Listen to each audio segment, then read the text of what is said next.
Excellencies, distinguished guests, ladies and gentlemen, dear colleagues and friends, good morning and welcome to this virtual World Water Day celebration entitled Enabling Food and Water Security for All through Circularity and Collaboration. And following the spirit of collaboration, this morning's program is presented by the Swedish Presidency of the EU Council and the FAO. My name is Jens Berggren, and I will do my best to moderate this session. As a sustainability expert with one leg on the lush green fields of agriculture and the other thigh deep in water and sanitation, I'm positive that it will be fine. I hope you're all comfortable at your screens and that we all come across loud and clear. For your convenience, the entire session is translated between English and French. Just click the globe button to select the language you prefer. But don't get too comfortable, since I'll be needing your questions for the Q&A session later on. Just post everything you ever wanted to know about finding more value in one of our most liquid asset streams by pressing the Q&A button at the bottom of your screen. And remember to indicate to whom you are posing the question. If you want to make a comment, please use the chat function by pressing that button. We have a brilliant set of speakers who will cover everything from extraterrestrial technologies to how civil society supplies sanitation, saves lives and harvests. There's a growing consensus that we cannot continue to extract finite fossil and other resources from below the subsoil. One challenge is that they aren't renewable, and the other is that they are polluting the biosphere and causing havoc to our climate. Drawn to its conclusion, this means that we, sometime in a not too distant future, will have to live and get our livelihood from what we can recycle and from what the energy from the sun allows us to grow and power. This vision of a renewable world is sometimes referred to as the circular bioeconomy. As we are celebrating the World Water Day, you will not be surprised to hear that water lies at the heart of this future economy, and that closing the loop by collaborating across water, sanitation, and food sectors is essential to achieve SDG 2 and 6 and will take us a giant leap towards fulfilling the entire 2030 agenda.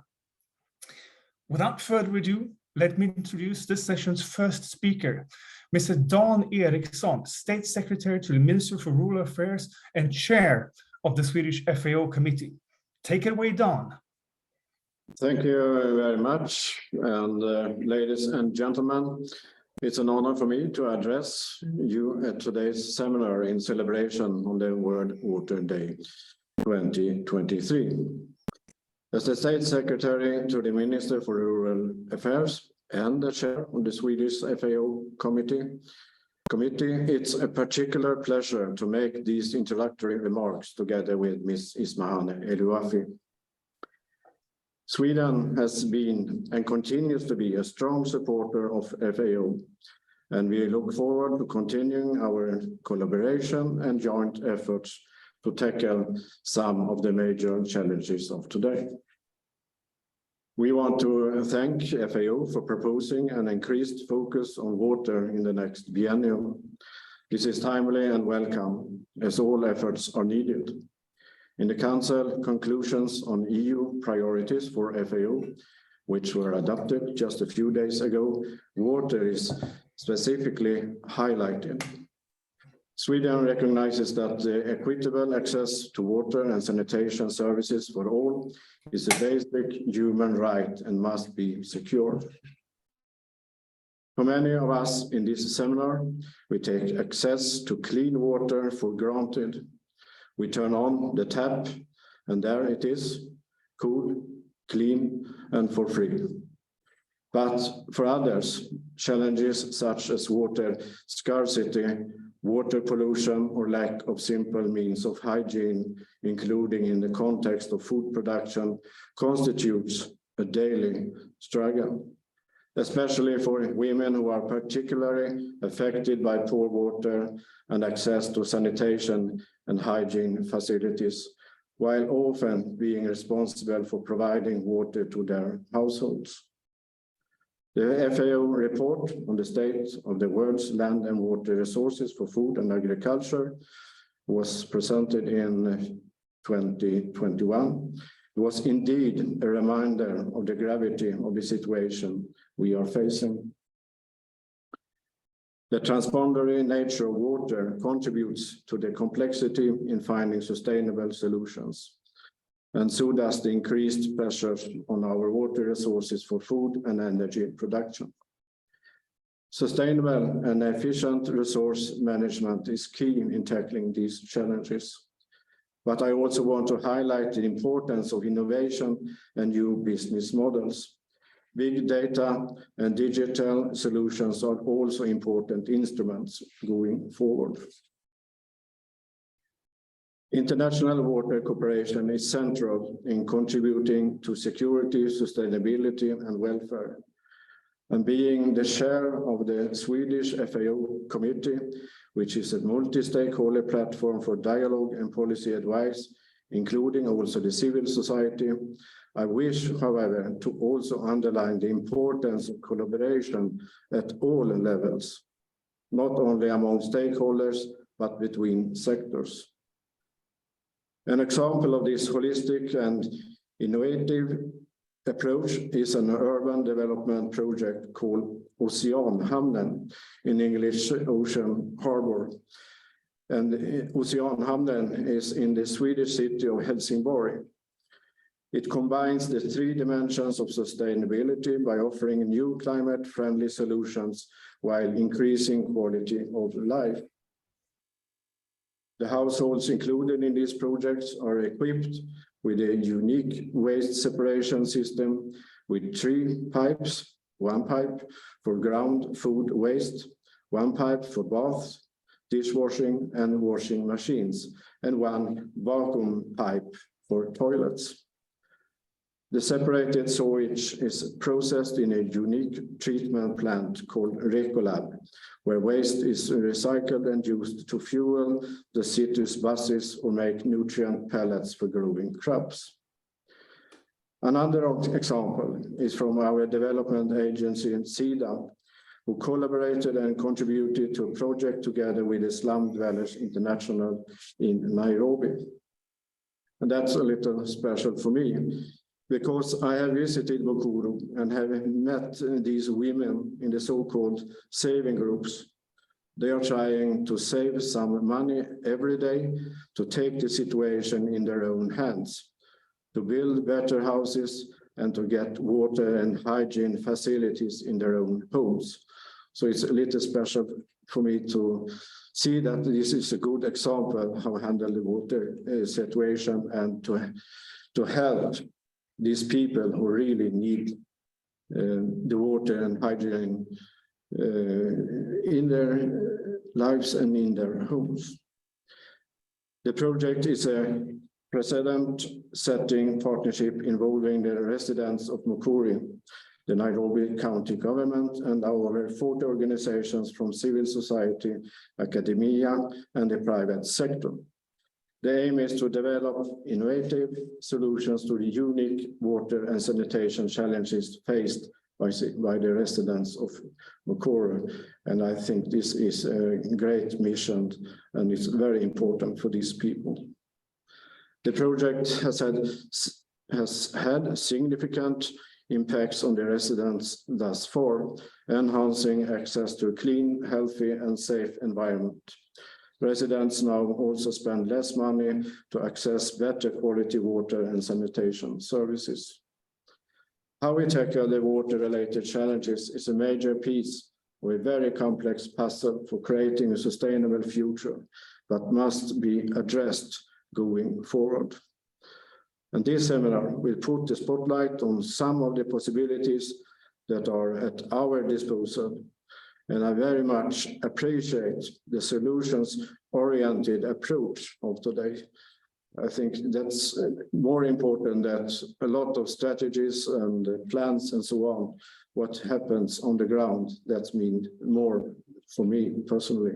And I see that you handle a lot of concrete examples during this seminar. So I wish you an excellent seminar. Thank you very much. Thank you so much, Don. We will now travel to where all the roads lead, the magnificent city of Rome, and hear from FAO's chief scientist, Dr. Ismahane Elouafi. The screen is yours. Thank you very much, Jens. And I like the screens is yours. It's not the floors is yours. Thank you. And it's really an honor for me to participate at this World Water Day celebration on enabling food and water security for all through circularity and collaboration. Really a pleasure to be with you, Your Excellency Dan Eriksson, in this opening remark. And as you were talking about how water is very important for Sweden, I recall really many projects we had on SIDA on water and transboundary water as well. So colleagues, ladies and gentlemen, World Water Day is always an important event celebrated by FAO.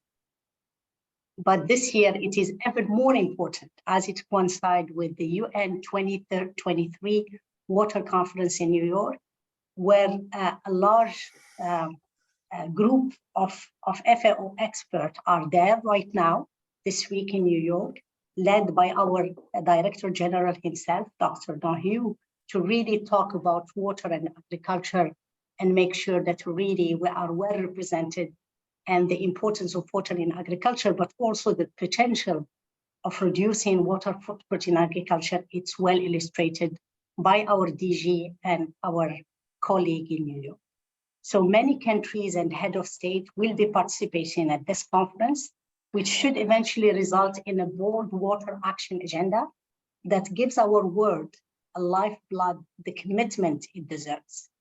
Progress on the water-related Sustainable Development Goals and targets remains alarmingly off track, which really jeopardize the entire Global Development Agenda 2030. We need definitely to go beyond business as usual. Government have to work on average 4 times faster to meet SDGs 6 on time. But this is not a situation that government can solve on their own. It requires really everybody's commitment and everybody's effort. Water affects everyone, so we need everyone to take action. Individuals, families, schools, and communities can make a difference by changing the way we use water, the way we consume, and the way we manage water in our lives. The action we take, no matter how small, can help solve the water and sanitation crisis. This World Water Day is a once-in-a-generation opportunity to unite around water and accelerate progress together. And remember, colleagues, we didn't have a UN Water Conference for very, very, very long time. In this context, I will share with you some consideration on water and food security. And to make it in simple words, there is no food security without water security. The importance of water touches many aspects of food and agriculture. Clean water is necessary to produce safe food, ready for consumption. It is necessary also for a healthy life. And that's why our DG is heading the group, the delegation that is in New York this week. Water is also crucial for agriculture. For years already, FAO has indicated in different flagship publications that water scarcity and pollution are putting key agri-food production systems around the world at a breaking point. However, agriculture is not only a victim of lack of water of sufficient quality. Agriculture, as we practice it today, is also one of its causes. Currently, the agriculture sector use about 70% of all fresh water withdrawal in the world. Since agriculture is both the victim and the culprit of the water crisis, it is also the sector that holds the key to solutions to cope with water scarcity. Better water productivity, we can also call it COP per drop, requires new form of water management in agriculture. This includes rain-fed and irrigated agriculture, watershed management, inland fisheries and aquaculture, and livestock, as well as rangeland management. all these needs to be explored and implemented in a comprehensive way. And that's where science, technology, and innovation comes in play. Science, technology, and innovation can help. We must create new solutions and find smarter ways to produce more with less water. Currently, more than 733 million people, which is about 10% of the global population, live in countries with high and critical water stress. And these are not just numbers. It is important to put some human faces behind this abstract concept of agriculture suffering from water security. People suffering from water scarcity is about small-scale producers who see their harvest destroyed by drought and do not know how they will feed their families.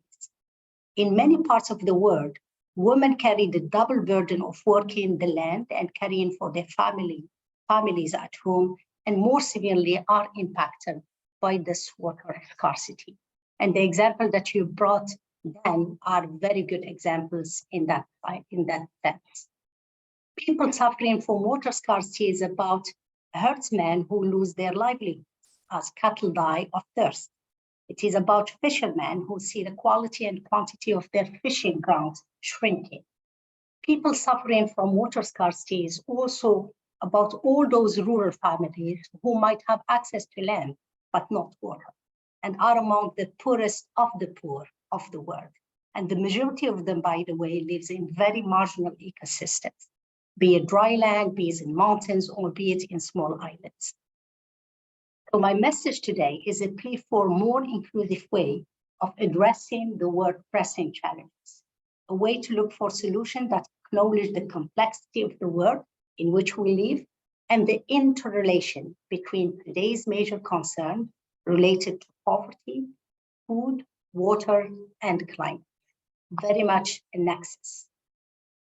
Sustainable, efficient, and equitable management of water resources is more than just a nice idea. It could save us all. It is a fundamental pillar of any food security strategy, because there will be no solution to the problem of food security without addressing water issues, and there will be no solution to today's water problems without addressing those of food production.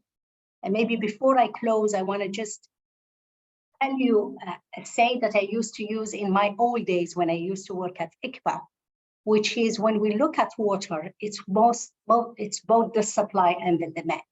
And I think really, as we are addressing the demand and we are looking at really bringing up the awareness of people that use water, be it in cities, industry, or agriculture, from the supply side, we definitely need to look to increase our supply.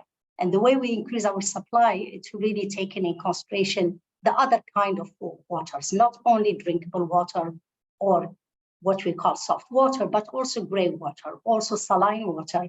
And maybe with research, with investment in science, technology, and innovation, we could eventually use saline water for agriculture. And that will be really breakthrough. And there are a few species that do that, and we call them halophytes. So it's species that thrive under salinity. And I think really a call for more investment in science, technology, and innovation to also increase the supply as well as manage the demand, but also look at all kind of plants, all kind of animals, so that we still produce enough for all and produce good quality to really cut on poverty and to eradicate hunger and malnutrition. Thank you very much, and over to you. Over to you, Jens. Thank you very much. Thank you so much, Dr. Eloufani. We were supposed to have a movie here. I hope it works. If the gods of technology, perfect, here it comes.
Thank you so much once again, Dr. El-Wafi.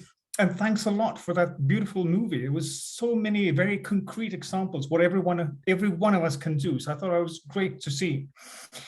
Our next speaker this morning is Jenny Barron, Professor at Water Management in Agricultural Landscapes at the Department of Soil Science and Environment at the Swedish University of Agricultural Sciences, who will enlighten us about how coordination around sanitation can make us all safer, sounder, and better fed. Take it away, Jenny. Thank you very much, Mr. State Secretary, organizers and speakers, and dear participants here today. Thank you for having me. And my take this morning is to continue where our chief scientist from FAO just started the conversation on how do we maybe think and do coordination to make use of untapped opportunities in water productivity, yield gap, and nutrition. So I have, let's see if the slides, of course, here we go. My talking points is that I'll just take critically challenges of working that are working in the opposite direction to achieve the SDG ambitions and some of our climate ambitions that we have. And I will provide two examples on how we as researchers with our partners in policy and practice try to rethink synergies to harmonize nutrition outcomes in agriculture, sustainable intensification work, and how we try to build food security under the challenges of climate change with water storage. And finally, I'll wrap up with the need for new knowledge, innovation, and capacity. So starting with the challenges that are working in opposite direction towards our gains that we need or the benefits we need. So we already heard that the food and nutrition SDG target number 2 is completely not on track. And that after COVID, we actually are now in the crisis of finances and economies. We have more people that face acute food insecurity than we had before the COVID pandemic. And this was reported earlier this year. On the water security, we contributed to the FAO report 2020 that mapped out that 3.2 billion people are in water insecure areas today, and they are on the increase. And the WASH targets, as we heard, is not on track, despite being the one with most progress under the SDG 6 water. In addition to that, we just heard on Monday that our climate change is more urgent and imminent. And there was also a very interesting report on the Global Commission of Economy of Water that stated the availability of funding needs and funding resources to achieve some of our water targets. So it's all pressing issues. And I wanted to say that where we urgently need solutions that can harmonize and create the synergies between those limited investments that we have. And one example is here that we have worked with colleagues at FAO and the WASAG network, for example, is about how we can harmonize nutrition outcomes, not just yield outputs in agricultural sustainable intensification here. And in this network model, we try to see how the drinking, wash, the food preparation, food processing, and food production all are linked together to our water resources. One set of information that maybe some of you are very aware of is that low-income families, households, and individuals tend to have less water application into or water needs into producing their diets. This is an example from 3 countries, Burkina Faso, Ethiopia, and Tanzania, where you can see that the low-income diets and the middle-income diets and the high-income diets require very different amounts of water per kilocalories used. So there's a scope to improve water productivity, but not only water productivity per kilo output of yield, but also the nutritious value of that production. We work together and support the FAO project, Nutrition Sensitive Agriculture Water Productivity Project, funded by IFAD. And this is data from the baseline collection in 3 countries, Benin, Mozambique, and Niger, where we see that farmers in specific agriculture water management projects, what they are producing and how affected they are by food insecurity as well as water insecurity. And if you look on the left-hand side, you see that despite farmers in all these projects having quite a rich diversity of crops, vegetables, orange and sweet potatoes, beans, groundnuts, rice, cassava, maize, etc., in various mixes in the countries. On the right-hand side, you can still see that many of the farmers reported that they have minimum diversity in their nutrition or in their dietary composition. So it's not evident just because you have a rich diversity of crop produced on your fields, it doesn't necessarily correspond to diversity in your nutrition intake. And these are the gaps that we need to overcome with our development investments and, of course, in our research. My second example is how you can build food security in changing climate with water storage. And for many of us, we are aware that water storage is something that has decreased over time. The investments have gone down in building water storage, and actually in some places dams are something which is not necessarily very well seen or spoken about. And it is controversial, but still in a changing climate, there are many areas where water insecurity is so severe that we need to consider how to store and retain water in our farming landscapes. And this is an example from India with ICRISAT and the CGIAR, where they have a team of research and innovation to co-design more climate smart water storage under the new rainfall regimes. They have shown that there is increasing rainfall variability, and the farmers' traditional water harvesting structures were no longer coping with the heavy rains that came or lasting storage for when the water was not coming during the dry season. And here researchers helped to innovate with farmers and redesign the water harvesting infrastructure with more new material, new design measures to have a better water security. And they measured that these are very scalable and actually had multiple benefits, not just around the water, but in the food production, in the diversity of crops, in the fertilizer application and utility. So the water investment in water security actually had multiple effects on the livelihoods. Finally, I would like to take an example from Sweden, because we also have to consider our water security. And for the first time, under the new Common Agriculture Policy, farmers in Sweden can actually build water storage in their farm and an enterprise to enhance their water security. And even though we have had a long subsidies of creating wetlands, these are not necessarily allowed to use for farming production. And in the severe droughts in 2018, when we had a 50% yield decrease in Sweden, which is very significant, we have had a new interest by farmers themselves, as well as through supporting farmers into water storage investments at the local landscape.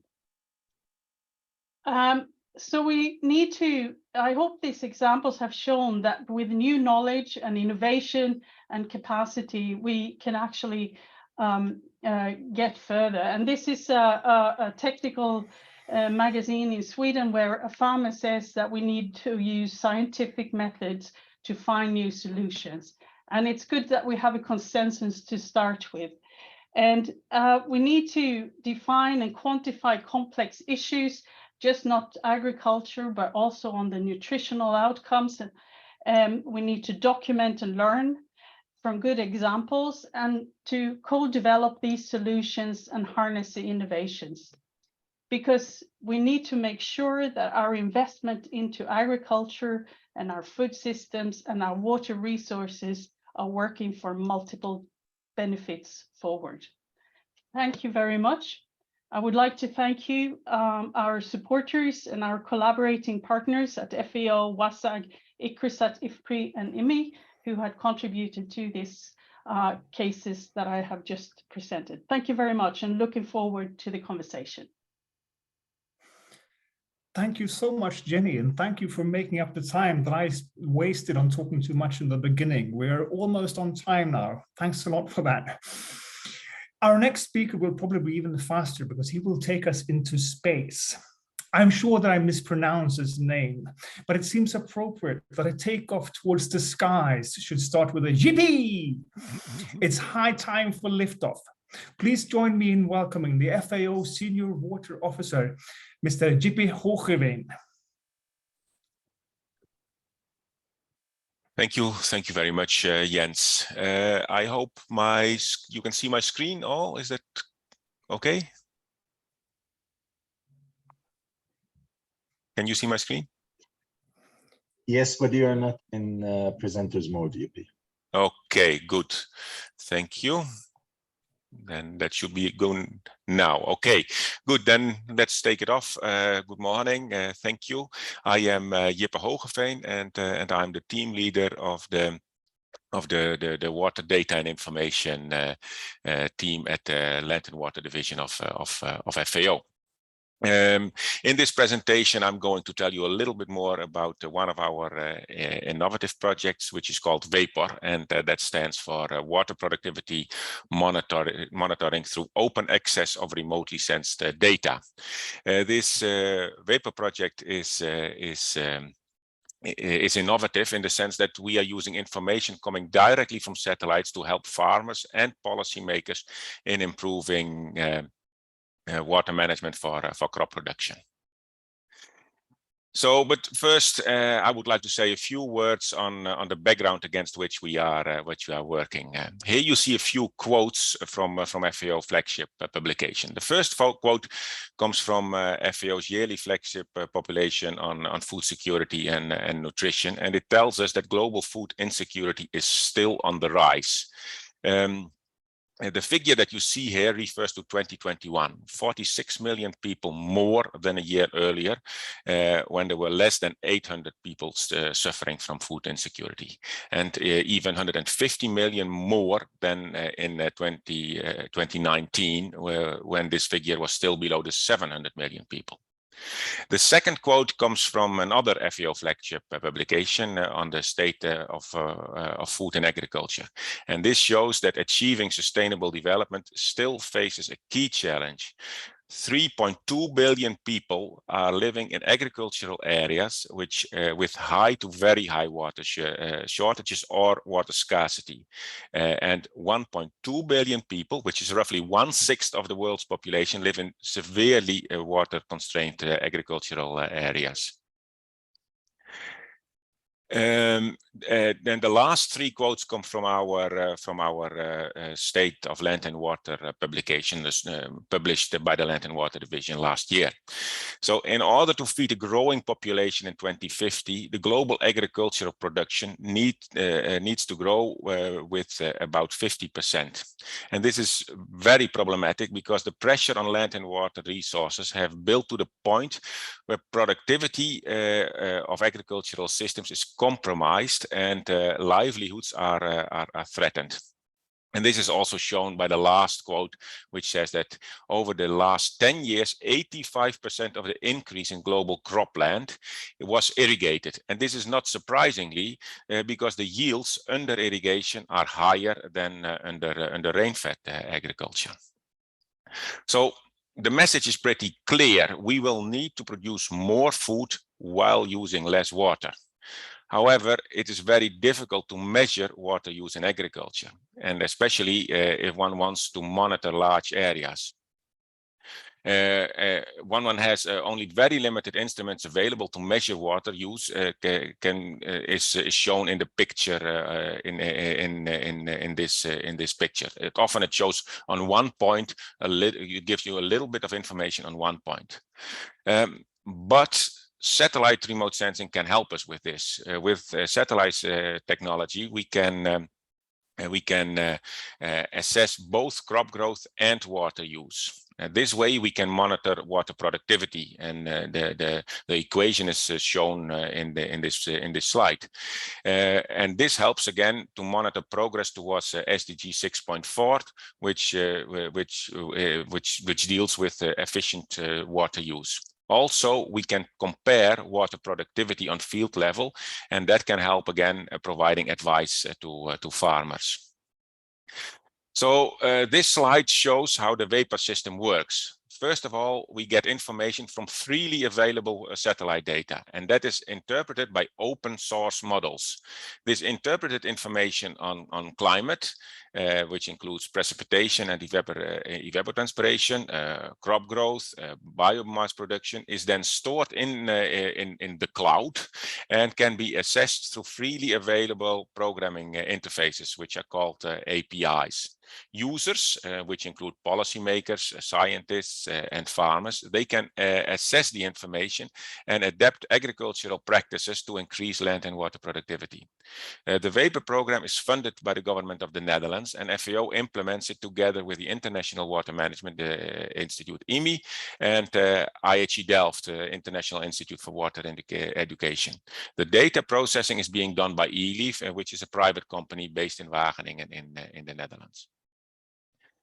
So currently we have data on 3 different levels of spatial resolution. Level 1 has data on a resolution of 250 meters. It covers the whole of Africa and the Near East, and we plan to cover the whole globe by the end of this year. This information is especially useful for policy making application, like for example, monitoring progress towards SDG target 6.4.1 on increasing water efficiency. Level 2 has data on 100-meter resolution and is used mostly for water accounting purposes in selected river basins. Level 3, and that you see over here, there's data on 30-meter resolution, and then it becomes interesting for field application. As in the image you see here represents the evapotranspiration as part of the Gezira irrigation scheme in Sudan. This irrigation scheme is one of the 2 real large-scale irrigation schemes in Africa. The other one is in Mali, and it's called Office du Niger, and I will show you a few pictures later on. But first we stay in the Gezira scheme. This slide shows water productivity in the first map, and the 2 components of water productivity, which is first the biomass and water consumption, which you see on the third map. What we can learn from this slide is that water productivity is the highest in the red square. We see that yields are higher than in the yellow square, and that especially the water consumption are lower than in the blue square. So in the yellow areas where both water use and yields are low, one could focus on increasing yields, while in the blue areas, one should focus specifically on reducing water. This study has been carried out by the Hydrological Research Station of the Gezira scheme using VAPOR data. The slide you see here is about a smartphone application, and that is used by farmers, and which has been developed in Egypt to help farmers in providing advice on when to irrigate. The application uses near real-time satellite information produced by VAPOR, but the application has been developed by a third party. It was developed by the Soil, Water and Environmental Institute in Egypt. Also over here, FAO was involved only in providing the data which are being used by the APIs that are open access for all, because that is what we are focusing on. We are focusing on providing the tools for third parties to use. On this slide, you see 30-meter data on a location in the southern part of the Office du Niger, the Niger, and which is a large irrigation scheme in Mali. You can see here how irrigated agriculture is being developed on a new location in the southern part of the irrigation scheme. And in the graph, you see how much additional water is being used to irrigate these areas. This application was developed by FAO on the special request of the irrigation scheme manager of the Office de Niger. But also in cases where farmers have less access to technology, vapor can be of help. Here in Ethiopia, our partner IMI has worked with farmers in assessing the efficiency of water use in the Koga irrigation scheme.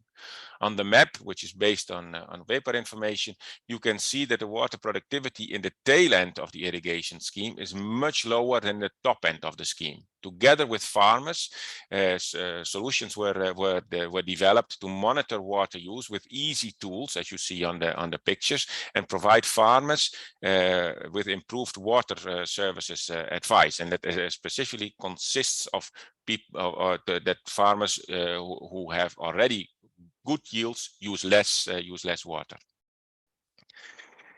So now we are coming to the conclusions of this presentation. And first of all, I'd like to stress that open source and open access information is important. Open source models and free accessible data is being used in this application. And what we are focusing on specifically is on third parties that can use our tools.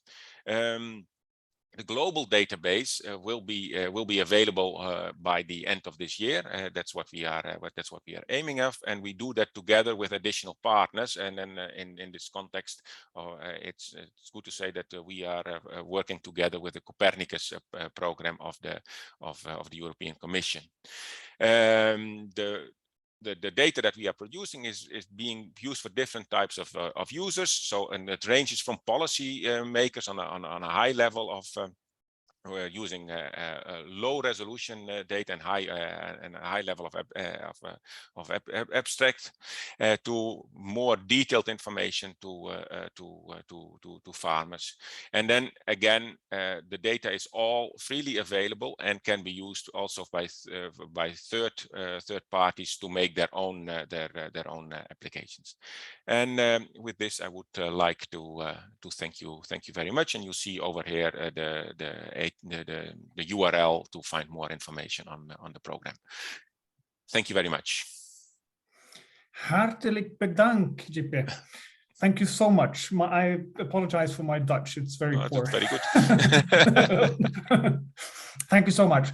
I realized that I cannot post questions in the Q&A section.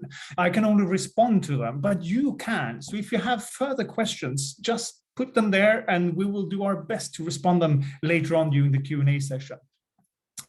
We will remain at this high intellectual altitude, but fall some 30 kilometers down to Pachamama in the Bolivian Andes. Here are some 3,000 meters above sea level lies Tupiza, our next destination, in form of a film and presentation by the lovely Adriana Soto, who is research associate at the Stockholm International Environment Institute. If the technology is on our side this time around, it's now film time. La cuenca del río Tupiza está ubicada al sur de Bolivia y debido a su importancia socioeconómica y su nivel de vulnerabilidad ambiental, está considerada como una cuenca estratégica por el gobierno boliviano.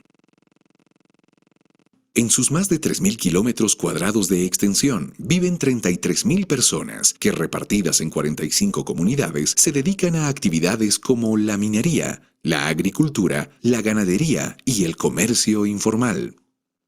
Todos los seres vivos que interactúan en esta cuenca son vulnerables a dos eventos climatológicos recurrentes, la sequía y las inundaciones, que desde el año 2004 han afectado a más de 1.300 familias. La inundación de 2018, una de las más devastadoras, destruyó las viviendas y afectó el modo de vida de más de 100 familias.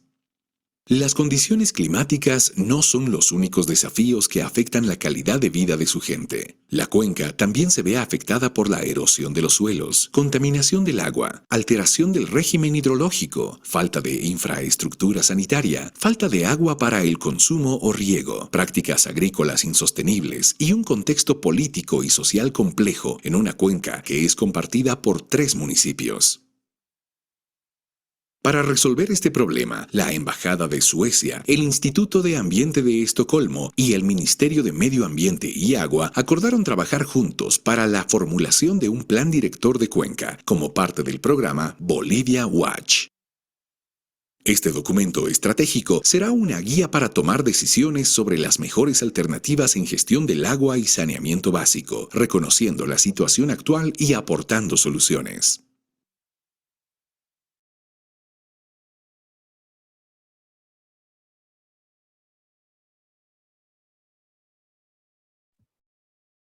Thanks, Jens.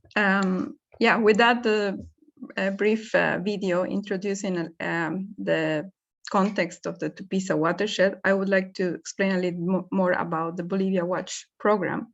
The Bolivia Watch program, or WASH thinking connected to hydrology, aim to bring cross-sectoral and collaborative approaches between different sectors, the agricultural, the hydrology, and the WASH sector, to increase water security and support food security, as well as enhancing ecosystem protection and human well-being. So very ambitious program. Aside from the Tupiza watershed, this approach was applied also in other 2 watersheds where water demand for agriculture intersects with drinking water and sanitation needs, particularly in rural areas where, as you can see, irrigation is still rudimentary and sanitation systems are lagging behind. In fact, Bolivia is the country with the highest rate of open defecation in the Latin American region in the rural areas. So to support this integration, the program worked with different streams. One was integrating and developing tools to support multi-scale analysis to address water needs at the watershed, but also at the household level, and provide co-benefits between the sectors and activities. And the other was to co-identify with stakeholders, being the municipalities, the communities, and the different representatives of the sectors in the watersheds, to co-identify a suite of potential interventions that could provide a more equitable, efficient, and resilient water use across the sectors that can also respond to these uncertainties related to climate and also non-climate stressors. As a result of this program, a set of tools to support decision-making for integrated WASH and watershed management were developed and linked. For example, the WASH Flows tool, which is a novel tool that was developed from this program that helps estimate access to WASH services and calculates also outflows at household level and community level that can help also identify vulnerable communities and prioritize WASH interventions, as well as the impact of these interventions in water balance and quality and the opposite. We also linked a tool that has been developed by the Stockholm Environment Institute, the REVAMP tool, which is the resource value mapping tool that estimates quantity and value of different resource recovery products from sanitation waste flows, such as wastewater, briquettes, biogas, or compost, with the water evaluation planning tool to assess potential recovery of sanitation resources under different timescales and how the hydrological cycle could affect or not these potential revenues. And finally, and the most important part is that the watershed management plans were co-created with stakeholders and now include sustainable sanitation systems that are low or have no water needs and have potential to enable safe reuse of nutrients, organic matter, and water that can provide support to agricultural productivity and food security. We are foreseeing possibly second phase of the program where these plans can actually be implemented, and for that there has been also connections with investment mechanisms to secure smart investments through this collaboration between sectors for water security and food security. Thank you very much. Muchas gracias, Adriana. From the semi-dry valleys of the Andes, we will now sail against the trade winds to the dry lands of the Sahel. In Burkina Faso, we will be met by Linus Dagerskog, research fellow at the Stockholm Environment Institute, and Daniel Segbo, responsible for research and knowledge management at WaterAid Burkina Faso. The screen is yours. Thank you very much, Jens. I hope you can see my screen.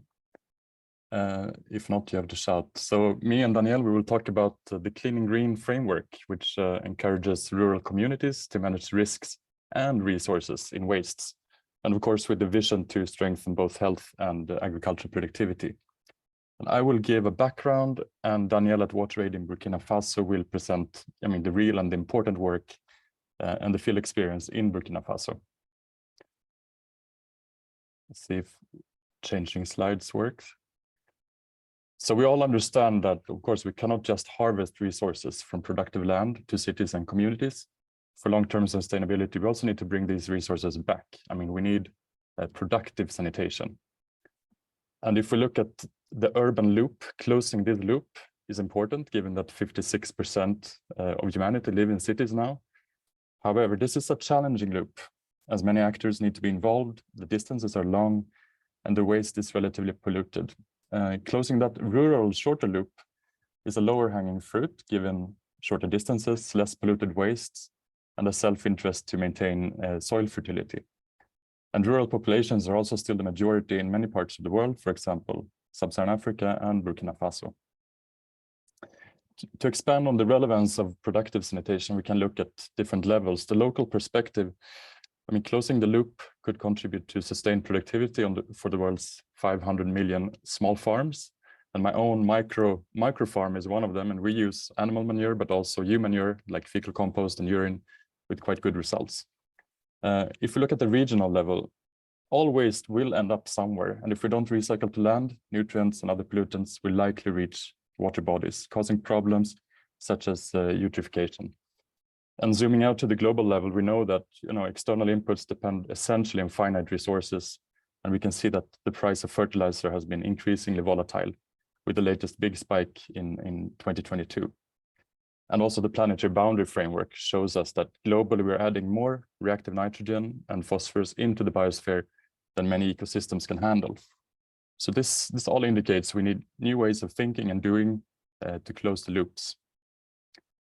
And if we zoom in to rural sanitation, we do understand now that we have to look at the full sanitation chain, from toilet access to toilet use to the safe reuse, if we want both the health and the productive benefits. But we also start to understand that to really protect health, other contamination pathways in the local environment need to be addressed as well. Animal excreta, solid waste, improved food and water hygiene practices are some examples. And the same goes for productive benefits, that human excreta is only one part of that local resource puzzle. And a comprehensive approach would recycle all major waste flows, again, including, for example, animal excreta, organic waste, ash, greywater. However, there is a lack of frameworks and tools to support implementation of these more holistic ambitions. And that's why we have developed something we call the Clean and Green Productive Sanitation Framework. And if this looks complex, it is because reality is complex. But to just disentangle this a bit, we start from the bottom. Step number one, the orange layer, would be to end open defecation. And this is the policy in many countries and addresses the main health risk from human excreta.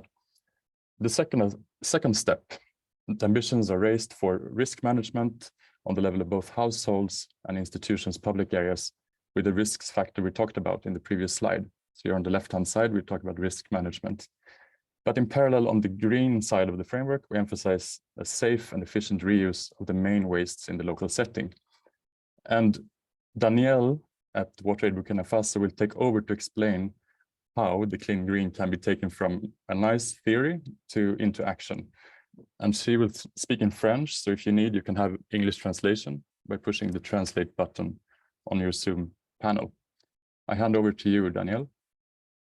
Ok, merci beaucoup, Yunus. Voilà, donc je vais justement à la suite de Yunus présenter l'expérience du Burkina.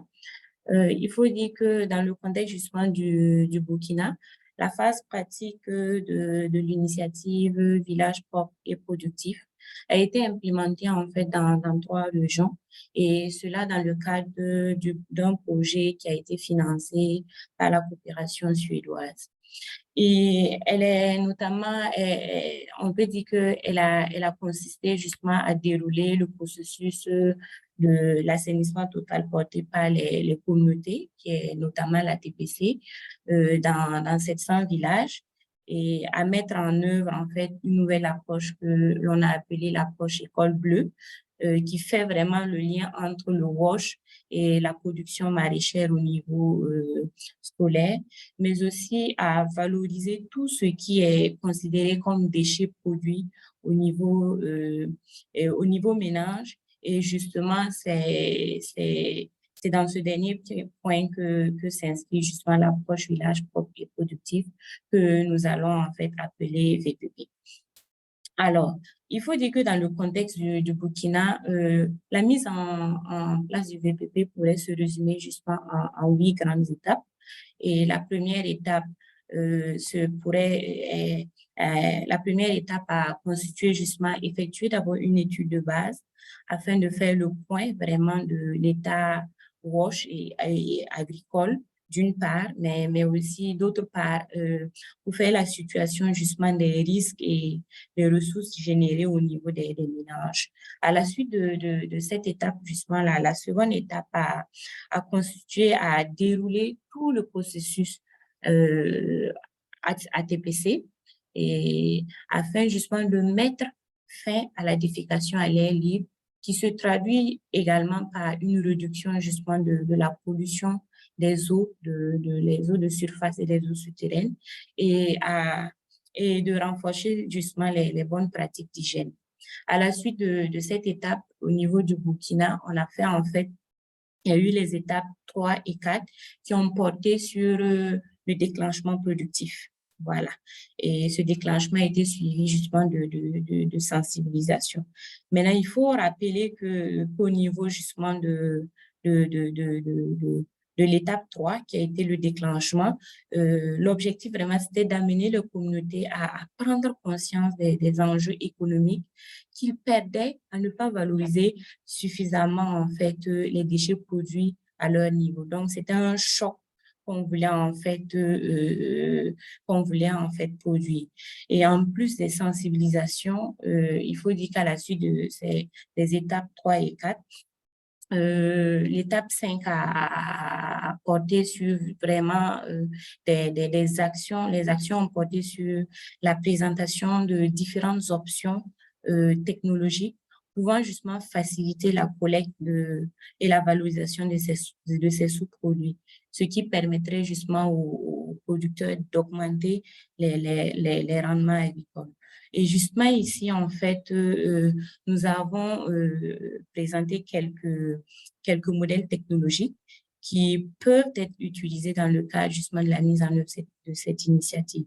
Cependant, il faut rappeler qu'au niveau du Burkina, à titre démonstratif, la latrine écosane en fait a été utilisée pour permettre en fait la collecte et l'hygiénisation en fait des fesses et des urines de façon rapide, parce que c'est un modèle qui permet justement d'avoir des sous-produits hygiénisés assez rapidement.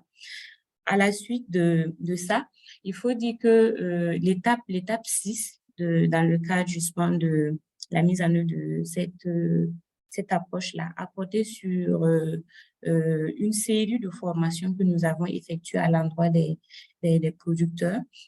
Il y a notamment la formation sur les techniques de conservation des eaux et des sols. Et l'objectif, c'est vraiment de permettre aux producteurs d'avoir une meilleure maîtrise de l'eau, mais aussi un meilleur effet de l'engrais. Voilà, parce que ces techniques-là montrent un peu, on a les techniques des demi-lunes, des ailes, des cordons pierreux qui permettent justement de retenir l'eau de pluie, surtout qu'on est dans un contexte où on n'a pas suffisamment d'eau. Et à la suite de ça, en fait, on a effectué aussi des formations sur l'utilisation de l'engrais, notamment des fesses hygiénisées, et un remplacement justement du NPK et aussi de l'urine comme engrais azoté, l'urine comme engrais azoté en remplacement en fait de l'urine. Et il faut dire qu'à la suite de tout cela, on a mis justement les champs écoles. Voilà.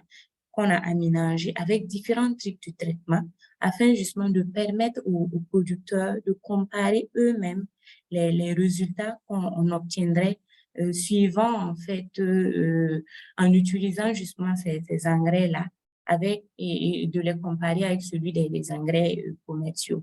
Et je voudrais juste rappeler que ces actions-là ont été, au niveau du Burkina, ont été aussi réalisées en collaboration avec une structure qui est AgroAction, qui a vraiment une grande expérience en matière de valorisation des produits au niveau du Burkina.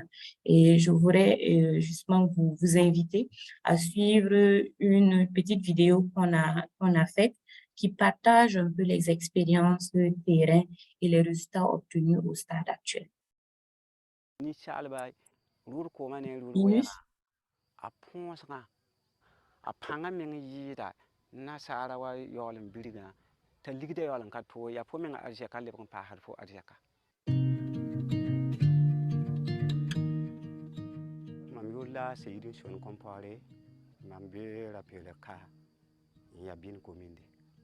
Nuru wusko ton kon kod kawa ya ko pam diwa ya karaga ya kamana ya baninga ya nanguri si ya kobamba le runa wa birga meng na sal birga ligda ya to ton me katar sapalo ko fo ntion ko intal économie burfona économie pam dan na sara renda tum shinga watay rali len pam na sara birga tum shinga ya to ne tonka.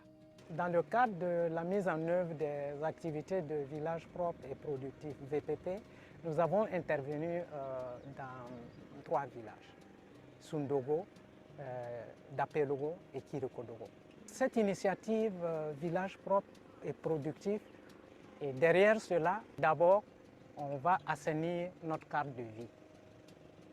Et on va utiliser la latrine pour produire nos propres engrais. Ça va nous amener à réduire le coût de production au niveau paysan. Parce que les engrais chimiques sont extrêmement chers. On a approché les populations, on les a expliqué parce qu'ils avaient déjà la latrine. Mais maintenant, l'utilisation de ce qu'on regarde comme déchets pour manipuler ça au champ, ce n'est pas évident. C'est un travail qu'il faut faire d'abord dans le mental. On a mis l'accent sur la sensibilisation.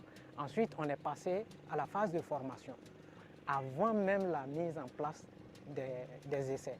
Et on a appliqué ensemble. On apporte 50 grammes de fesses par poquet. Et il faut 1 litre par poquet d'urine hygiénisée jusqu'à la récolte. Mais l'apport de birkwenga, qui est fesses hygiénisée, ça c'est apporté une fois au semis. Et au premier sarclage, 2 à 3 semaines après le semis, on apporte la première dose d'urine hygiénisée qui est 1 demi-litre par poquet. Et le deuxième apport est à la montaison, 40 à 45 jours après le semis, qui est 1 demi-litre par poquet. Et on a fait cela ensemble. Et puis bon, voilà, ça a donné les résultats qu'on connaît. C'est extraordinaire. Les producteurs ont regardé les traitements différemment. Là où il n'y a pas eu d'apport, là où il y a eu les engrais minéraux uniquement, et là où il y a eu les fertilisants Ecosan avec les combinaisons et tout ça, eux-mêmes ils ont fait le choix. Parce que les parcelles parlaient directement aux populations. La puta nous a entolon quand on chungri no te ton datan kan tomna mintina zem samwa. Lur ko mani we kenga. Ni shoba ko hata ko ma minga pa han tabal pa shuri minga ya no bala. A sera ya shongo avant da tara yam lero a juga yakale tengombe. Bala yam hanye juga yifa a beda kama minga kala men kama beda. Yida na sara biliga. Tibala na sara biliga kama ya bonchi.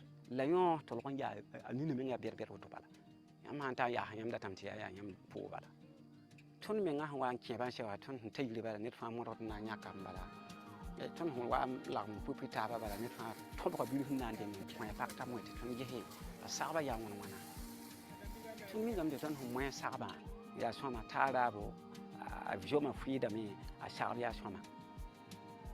On a évalué les rendements, on a mis dans les sacs, on a pesé. ils ont vu. Et puis bon, rapidement, on les a demandé de s'exprimer par rapport à ce qu'ils ont vu.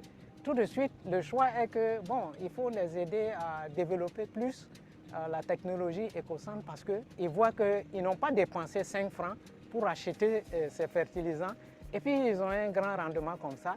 Donc tout de suite, ils demandent que bon, il faut élargir. Il y a un content. Fichon ton ton pam kabinu da ma pour on belable wuli ton kabinu et rekening be be han change kam man to tale be shong ton ko ba weng dal ya nit kon shong fo e pour un pam la fi la le shong fo ton pam ji ti shek.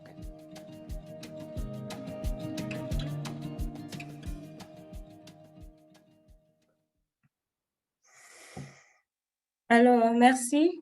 Je voudrais juste rappeler que actuellement, en fait, en plus de tout ce qui a été fait, les outils, en fait, sont en cours de développement pour justement effectuer le suivi à travers des indicateurs pour les différentes composantes propres et productifs.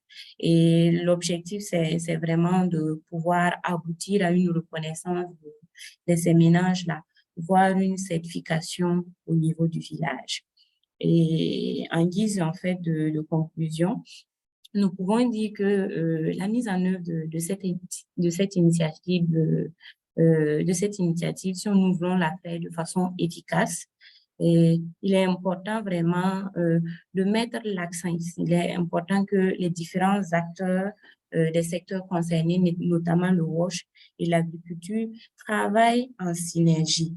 Et également, nous aimerons poursuivre les actions dans les villages afin justement d'effectuer une évaluation des parcs approfondie, mais aussi pour reproduire cette expérience dans d'autres situations. Et donc, nous sommes vraiment ouverts à des éventuelles collaborations.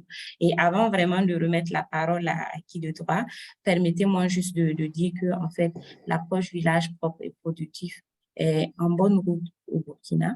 Nous sommes convaincus vraiment de sa pertinence au regard de l'engagement même et les résultats obtenus. Il suffira juste qu'on y aille ensemble. Merci. Tack så mycket, Linus. Merci beaucoup, Daniel. Thank you so much, both of you, for a very heartwarming movie. It was great to see. I feel inspired. I hope that you're also inspired, the rest of you who are watching, because now it's questions and answer time. And the only one who managed actually to pose a question in the questions and answers section was Priscilla Kubo. And I think it's posed to the FAO. She asks, as part of FAO's priority to water, will FAO also address the unequal distribution of it? And I think this question goes to Jippy as the FAO representative. Jippy, do you have an answer? Yes. Well, the answer is yes. We are addressing all water users specific, and but our focus is specifically on agriculture, of course. At the same time, we are not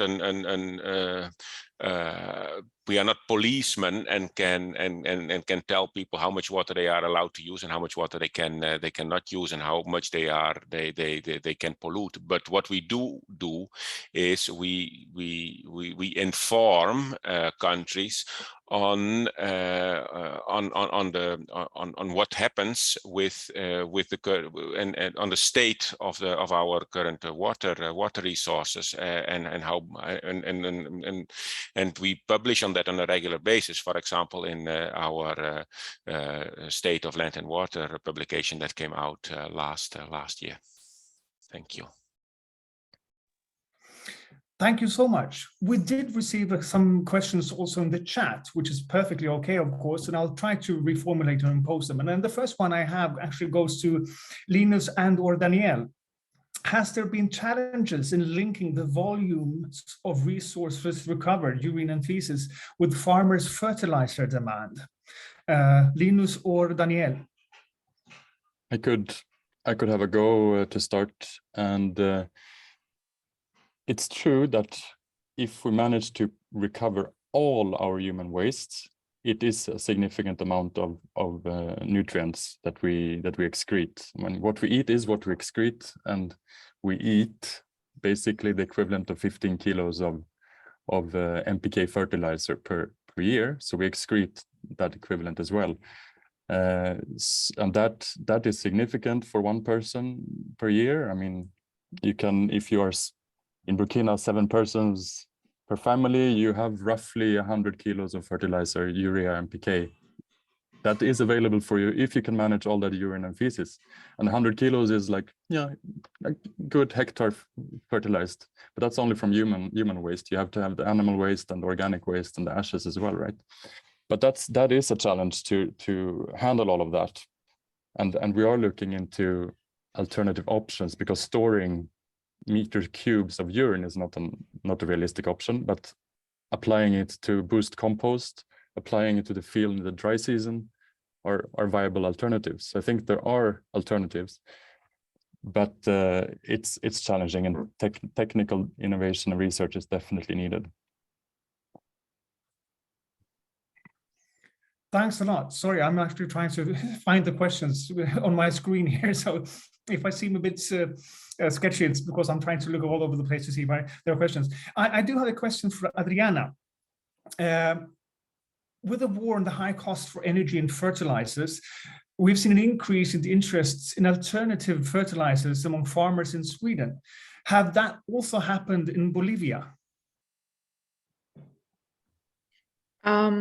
I would say that in Bolivia, there is still a common practice to use the fertilizers, but it is still possible to, I mean, traditionally, like what you said, resource recovery from mostly from animal manure it's still practiced, but there is also the issue with the regulations for the use, and also regulations for the use of fertilizers. So there are also, I would say that the prices are increasing, yes, and there might be an opportunity for farmers to accept more these other alternative sources of fertilizers recovered from sanitation systems.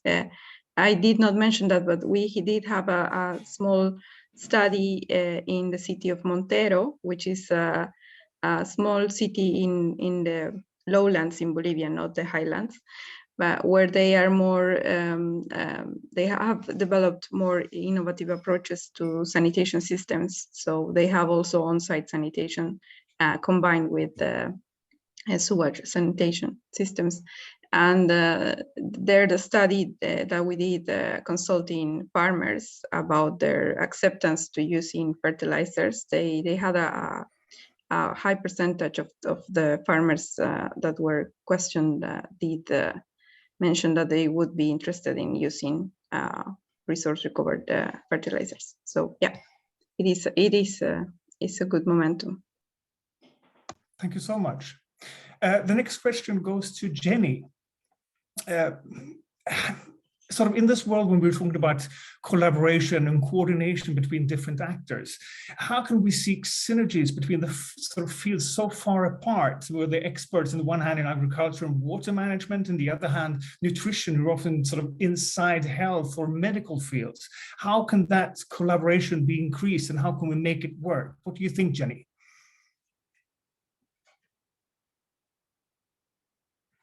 Thank you very much for that question. Yes, that's something that I think a lot about as an agriculture engineer myself, and how we can really realize these synergies that we have heard about here, and which I mentioned. And I mentioned one about like agriculture, water management and soil management interventions vis-a-vis the nutrition outcomes, and in our project that where we contribute to FAO and IFAD funded actions, that there was this contradicting thing about, on one hand, having food or diversity in crops, but very low diversity in the food of these farming households. And I think that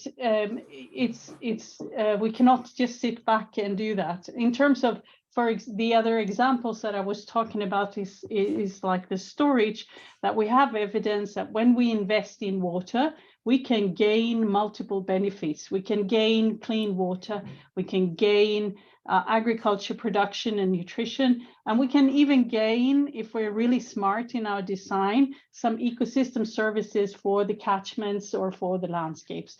And we have to just be more smart and explicit about these benefits, because our investments are going down into agriculture, into WASH, into all sectors.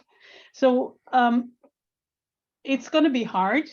I think it's hard work, because we have to relate to our colleagues and respect our expertise in other sectors. For example, in our collaboration under FAO, about nutritionists have a very different perspective on what our needs and opportunities vis-a-vis what me as an agriculture engineer and researcher have. And having that open mind across the board, across sectors, is going to be absolutely crucial. Over. Thank you so much. I'm looking at the questions and answers page exploded here when we started with the session. Good. If you want to type in something very quickly, you can do that. We have until 5 minutes to 12 to try to respond to your questions. And I have a question here from Mwala Silumenisi to JP. What is FAO's strategy to increase renewable energy irrigation equipment in dry lands to increase agricultural production? JP, take it away. Yeah, thank you very much for this question. This is a very delicate question, actually, because what we are looking at specifically often is to solar-powered irrigation systems, which has a huge potential in drylands also, because there is a lot of sun. But there is also a risk to it, because the risk is that when energy becomes free, that farmers will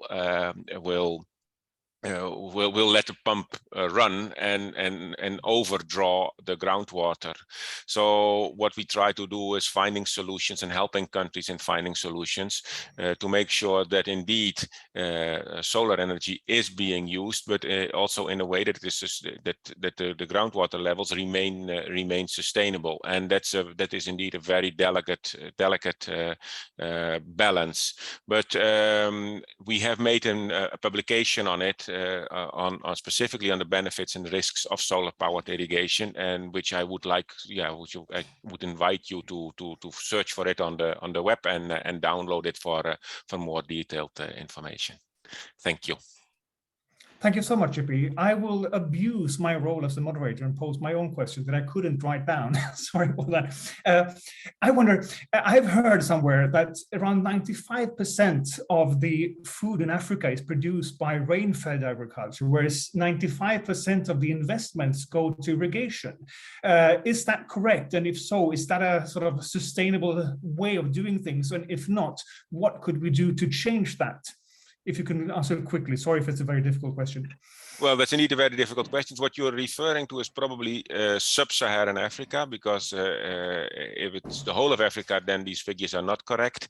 I think the figures are also a little bit old, but I don't have the figures with me at the moment. What we do see, of course, the rain-fed if rain-fed agriculture is possible, we should of course go for rain-fed agriculture. The problem is often that specifically small farmers, they do not have access to water. They depend completely on rain-fed agriculture, and if there would be enough rain, then that would be perfect. But specifically on climate, with the current climate change, we see that that many people do not have enough, do not have an access to a reliable source of water, and that's why, and that was also explained by Jenny, that we still need water storage, and then maybe we should look further to small scale irrigation schemes, not those big ones and those big dams, but more water harvesting and smaller type of dams. And thank you. Thank you so much, JP. I have a two-part question here by Professor Jan Lundqvist. The Burkina Faso example is quite interesting. You mentioned that a family of 7 is enough to use for 1 hectare. Is the processed excreta used primarily for home gardens and for the diets of the family, or is it part of the is it partly produced for the market? Daniel or Linus?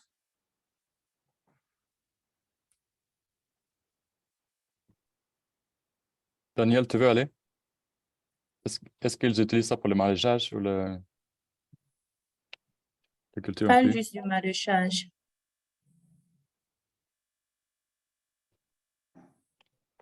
I didn't capture that. That was a very quick answer. And it took us a bit of time. My French is unfortunately extremely poor, so I didn't get it until I heard the translation. Thank you, Daniel. Okay, so it's... I could just say that it's Okay. yeah, closer to home. I mean, to avoid transport and distance, it's like fields that are close to home. And if you do, I mean, the ones who have access to water in the dry season, they have an excellent opportunity to use it for on irrigated crops, but they are not that many in Burkina. Thank you so much. There is a question here from Natalia Hull. I think it goes to Jipe as well. Can it be possible for FAO to collaborate with social media companies to link posts about veganism, vegetarianism, and plant-based diets to the FAO vitamin B12 page?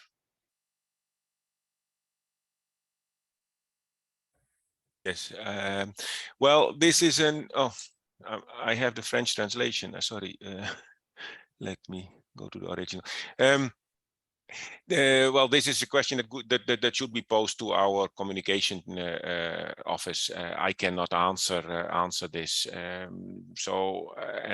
Maybe I can put you in contact with our communication teams. But this is something that's not something that I can answer. Thank you. Thank you so much, Shibi. Then I'll go with one of the questions I have myself. And I don't really know if it's more for Linus or for Daniel, but to my mind, the technical barriers to better sanitation doesn't seem too high. So my question is it the social aspects, the so-called yuck factor, or is it legal or policy issues that pose the biggest obstacle to implementation on scale? How can we go from the pilots that never fail to the scale that we need in this situation? Linus or Daniel?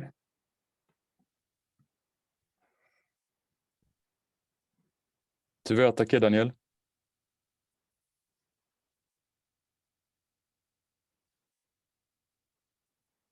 Okay, she seems to be muted. Oh, here you go. En fait, j'ai pas en fait entendu la question, mais j'étais plutôt en train de revenir sur la question précédente que j'ai mis dans le chat box, notamment le reliquat en fait le surplus des engrais produits qui est utilisé pendant la saison pluvieuse. Il faut dire qu'au niveau du Burkina, en fait, ce reliquat est utilisé au niveau pour la production maraîchage en période de contre-saison. Et tout le monde, en fait, justement, au niveau des ménages, tout le monde ne produit pas forcément de la fumure. Donc, les familles aussi vendent une partie justement aux producteurs, en fait, dans les producteurs de maraîchage, en fait. Donc, ça ne suffit vraiment pas, en fait. Voilà. No, I could add to your question, Jens, that I think it's a big combination of we need better practices and technologies that can like transform the waste to better suit the farmers' needs. We need better policies that encourage this. I mean, the SDG 6.3, there are WHO guidelines, but it's still not really tangible on the national level. And of course, the mental shift is a hurdle. But I think we are in a circular economy paradigm, and we are more and more interested in sustainability issues. And I mean, this is an excellent opportunity to connect to Mother Earth. I mean, you are direct contact with the productive land, you contribute instead of polluting. I mean, what a fantastic opportunity for the new generation. What a fantastic way to end this questions and answers session. Thank you so much for all the questions that you posed, and thank you so much all the presenters for your answers. It is now high time to wrap up the session. For the concluding remarks, I leave the screen to Mr. Rashad Al-Khafaji, Director of the FAO Liaison Office to the EU in Belgium, and Maria Milivojevic, Deputy Director at the Swedish Ministry of Enterprise and Innovation and AgriFAO Working Chair Party. The screen is yours. Thank you. Thank you very much, distinguished participants. Let me start by conveying, first of all, my gratitude to State Secretary Dan Eriksson of the Minister for Rural Affairs and Chair of the Swedish FAO Committee, as well as Ismahan El-Wafi, the FAO Chief Scientist, for their important contributions that started and kicked off our event today. And I am, of course, very grateful to our speakers who provided us with highly interesting updates and information and a lot of food for thought.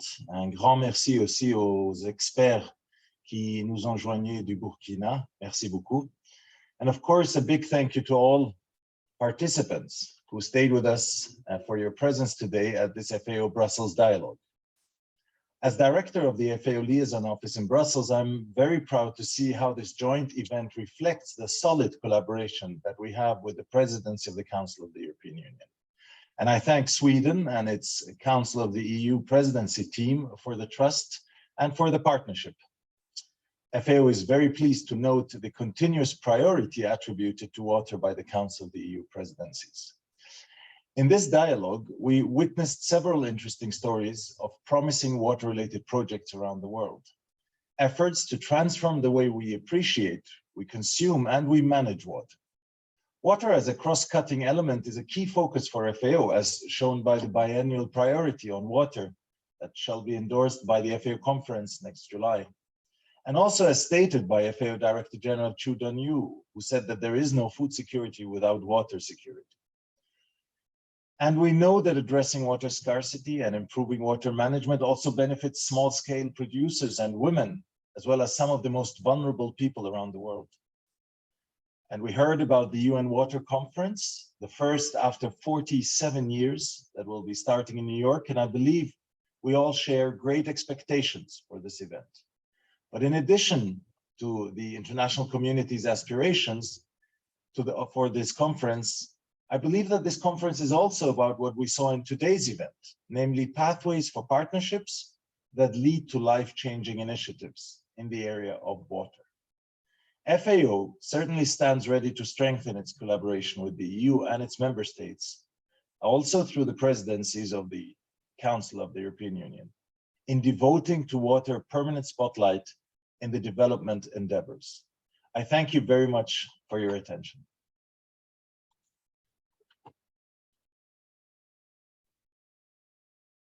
Thank you, Rashad.